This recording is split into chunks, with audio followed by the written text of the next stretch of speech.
In example 3, we're going to go through the substitution method one more time and see a slightly different type of answer that we can get. So if we look at it, we get 2x plus y equal to 4, negative 4x minus 2y equal to negative 8. And for step number 1, we want to pick an equation and a variable to solve for.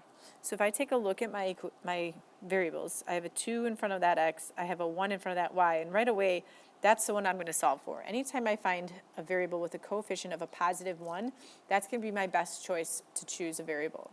So I'm going to take the first equation, the 2x plus y equal to 4, and I'm going to solve for y.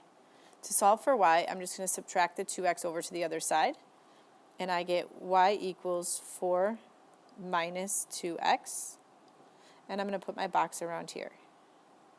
And then I'm going to move to step 2. Now for step 2, I'm going to the second equation, and I'm going to substitute in for the variable that I have by itself, which is the y. So that's the one that I'm going to interchange with the box in step 1. Everything else stays the same. So I start with my negative 4x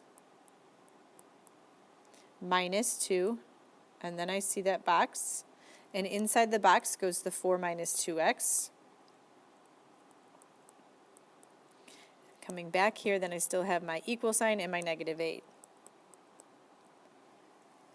Now, just like before, I want to double check that I have the same variable once I get to this point so that I can solve the equation. Since I have the x's, I'm going to go ahead and solve, first by distributing the negative 2 to the stuff inside the box. And I get negative 4x. Negative 2 times 4 will give me minus 8. And negative 2 times negative 2x gives me a positive 4x equal to negative 8. Then if I combine like terms, I get negative 4x plus 4x is just 0, and all I'm left with then is just a negative 8 equal to a negative 8. So what's happened is my variables have all disappeared, and I'm left with negative 8 equal to negative 8. This tells me that no matter what happens, negative 8 will equal negative 8, which indicates that I do have infinitely many solutions. So if we think about the lines, the graphs that we were looking at, it's basically we're graphing the same line over itself.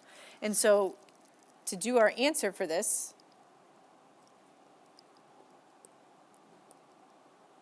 we would say that we can use any point that lies on the line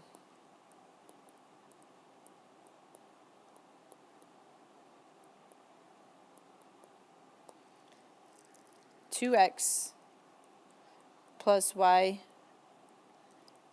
equal to 4. Or you could have chosen the other line. Again, they're the same lines. You could have also wrote down negative 4x minus 2y equal to negative 8. But basically, you could say any point that lies on the line 2x minus 1 is a solution. So that's one possibility. Now, if you come back here to step 2, let's say it wasn't negative 8 equal to negative 8. What if these two were different numbers? Well, if these two are different numbers and your variables are all gone, that's a case of no solution. If you have questions about that, let me know.